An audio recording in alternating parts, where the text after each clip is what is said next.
오늘 우리 주시는 하나님의 말씀은 열왕기하 20장 12절에서 21절까지의 말씀입니다. 열왕기하 20장 12절에서 21절까지 우리 한 목소리로 봉독하시겠습니다. 함께 봉독하십니다. 시작. 그때에 발라단의 아들 바벨론의 왕 브로닥 발라단이 히스기야가 병들었다 함을 듣고 편지와 예물을 그에게 보낸지라. 히스기야가 사자들의 말을 듣고 자기의 보물고의 금은과 향품과 보배로운 기름과 그의 군기고와 창고의 모든 것을 다 사자들에게 보였는데 왕궁과 그의 나라 안에 있는 모든 것 중에서 히스기야가 그에게 보이지 아니한 것이 없더라. 선지자 이사야가 히스기야 왕에게 나와 그에게 이르되 이 사람들이 무슨 말을 하였으며 어디서부터 왕에게 왔나이까? 히스기야가 이르되 먼 지방 바벨론에서 왔나이다 하니 이사야가 이르되 그들이 왕궁에서 무엇을 보았나이까 하니 히스기야가 대답하되 내 궁에 있는 것을 그들이 다 보았나니 나의 창고에서 하나도 보이지 아니한 것이 없나이다 하더라.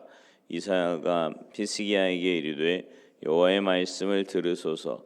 여호와의 말씀이 날이 이르리니 왕궁의 모든 것과 왕의 조상들이 오늘까지 쌓아두었던 것이 바벨론으로 옮긴 바 되고 하나도 남지 아니할 것이요 또 왕의 몸에서 날 아들 중에서 사로잡혀 바벨론 왕궁의 환관이 되리라 하셨나이다 하니 히스기야가 이사야에게 이르되 당신이 전한 바 여호와의 말씀이 선하니이다 하고 또 이르되 만일 내가 사는 날에 태평과 진실이 있을진데 어찌 선하지 아니하리요 하니라.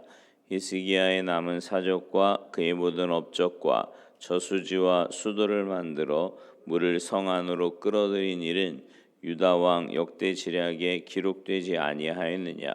히스기야가 그의 조상들과 함께 자고 그의 아들 므낫세가 대신하여 왕이 되니라.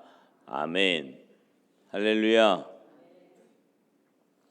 히스기야는 우리가 어제도 말씀을 나눴지만 선한 왕이었고요. 하나님을 경외하는 왕이었으며 또 기도하는 왕이었습니다. 그러나 이런 히스기야 왕도 오늘 본문에서와 같이 결정적인 실수를 범하면서 자신이 다스렸던 이 남왕국 유다가 결국은 멸망하게 될 것이라는 말씀을 받게 됩니다. 하나님의 사람도 위기가 있다는 사실을 우리는 히스기야를 통해서 알 수 있습니다. 오늘 말씀을 통해서 성도의 위기는 언제 오는지, 또 성도가 어떻게 할 때 위기가 찾아오는지에 대해 좀 함께 생각해 보고자 합니다. 우선 바벨론 왕이 보낸 사자의 말을 하나님의 말씀보다 귀를 기울여 들었다라는 것이 히스기야의 결정적인 실수였습니다. 히스기야는 하나님의 사자였던 이사야를 통해서 하나님의 말씀을 들었어요. 자기가 병들었을 때는 하나님께서 하시는 말씀에 귀를 기울였습니다. 아수르의 왕 사네립이 쳐들어왔을 때도 그는 이사야를 찾아가서 하나님의 말씀을 들으려고 했습니다. 근데 이제 위기가 다 끝났잖아요. 생명도 연장받았고요. 또 자기의 삶이 이제 편안해지고 문제가 없어졌을 때 바벨론 왕의 특사가 친서와 보물을 가지고 공세를 폈을 때 히스기야는 하나님의 말씀보다 사람의 말에 귀를 기울이기 시작했습니다. 즉 내가 힘들고 어려울 때는 하나님의 음성을 사모하고 하나님의 말씀에 귀를 기울이다가 이제는 회복이 되고 성공을 하고 난 후에는 사람의 말에 귀를 기울이게 되었다라는 거죠. 또 당시 바벨론 왕은 호시탐탐 유다를 노리고 있었습니다. 근데 바로 그때 바벨론 왕 특사의 말에 귀를 기울였다는 것은 하나님의 사람인 히스기야로서는 결정적인 실수를 한 거죠. 하나님의 사람은 당연히 하나님의 말씀을 사모하고 귀를 기울여야 합니다. 하나님의 음성을 들어야 사는 거예요. 하나님의 사람이 하나님의 말씀을 듣지 못하면 죽는 겁니다. 이스라엘 백성들에게 가장 암울했던 시기가 언제입니까? 바로 구약 시대가 끝나고 세례 요한이 나타나기 전 하나님의 말씀을 듣지 못했던 그 시기였단 말이죠. 이 시기를 바로 암흑의 시대다, 또 어두움의 시대다, 그렇게 말을 합니다. 우리 그리스도인들에게 있어서 과거에 하나님의 음성을 많이 들었지만 지금 하나님의 음성을 듣지 못하고 있다면 그것은 삶의 위기인 겁니다. 여러분, 성도의 위기는요, 다른 게 아니에요. 하나님의 음성을 듣지 못할 때입니다. 오히려 사람의 음성이 하나님의 음성보다 크게 들릴 때, 그러니까 크게 들린다는 건 뭐예요? 하나님의 말씀을 들을 때는 별 감흥이 없어요. 뭐 그냥 그렇지, 늘 듣는 말씀, 뭐 별 이런 게 없다가 사람의 말을 들을 때면 마음이 혹하는 거죠. 여러분 어떠세요?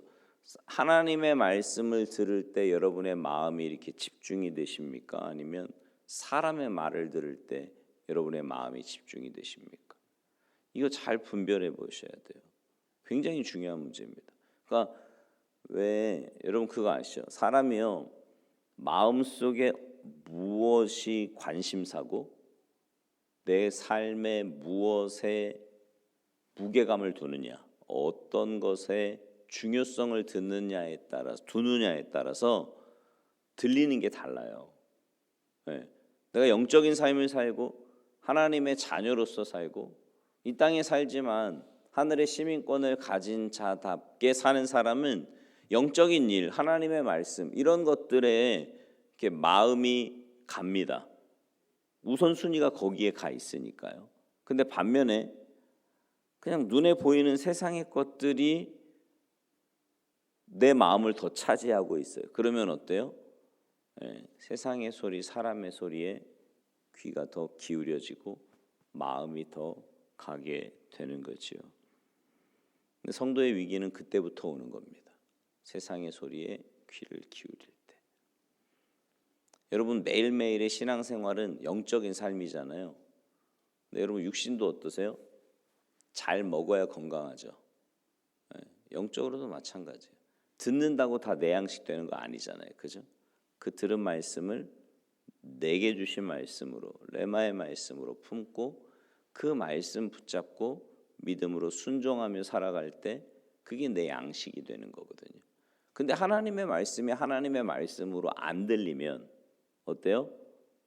그게 무슨 내 양식이겠어요? 그냥 귀에 듣기 좋은 말씀, 나랑 상관없는 말씀, 그렇게 돼 버리는 거죠.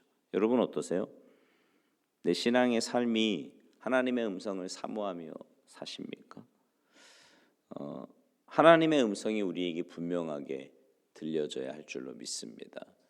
하나님의 언어가 익숙해져야 돼요. 하나님의 언어. 우리가 하나님의 언어보다 세상의 언어에 익숙하다면 세상적인 가치관에 익숙해 있다는 것을 의미하는 겁니다. 우리가 하나님 사랑한다면 사랑하는 사람의 음성을 듣고 그 언어에 끌려가게 되는 것이 당연한 거죠. 진실로 하나님의 언어에 훈련되어지기를 바라고요. 하나님의 음성에 귀를 기울이며 사시는 여러분 모두가 되시기를 주님의 이름으로 축복합니다. 또 하나, 히스기야의 결정적인 위기는 이제 편지와 예물에 속았다라는 거죠. 당시 유다 왕국의 주변에는 두 왕국이 세력 다툼을 벌이고 있었는데 바로 바벨론과 아수르입니다. 이미 아수르는 북이스라엘을 멸망시키고요, 남왕국 유다를 노리고 한번 쳐들어왔었죠. 이때 히스기야는 하나님께 기도함으로 아수르 왕 사네립이 창 한번 제대로 써보지도 못하고 오던 길로 되돌아가게 됩니다. 멸망해서 간 거죠. 패망해서 간 겁니다. 근데 이제 이런 소식을 들은 바벨론 왕이 얼마나 놀랬겠습니까? 아니 그 쪼만한 나라가 어떻게 저 아수르 대국을 이겼지? 그래서 유다 왕국이 얼마나 강한 나라인지, 히스기야 왕이 정말 강한지 정탐하러 특사를 보냈던 거예요. 건수는 좋잖아요. 왕이 병에 들었다, 죽을 병이었는데 낫대더라. 오케이. 그러면 이런 것들 저런 것들 싸서 한번 보내보자. 근데 이제 문제는 히스기야가 사람의 말에 익숙하다 보니까 이제 속았다라는 거죠. 이런 마귀는요 속이는 자예요. 거짓의 아들, 위장술의 대가입니다. 그 사람이 가장 필요로 하고 또 약한 부분이 뭔지를 정말 귀신같이 알아요. 그래서 그 부분을 치고 들어와서 시험하고 유혹합니다. 그러니까 안전하다, 평안하다 할 때 위기가 생기는 거예요. 시험이나 환난에 겁먹고 떨 필요는 물론 없습니다. 그러나 성공이나 행복 혹은 출세에 속아서도 안 됩니다.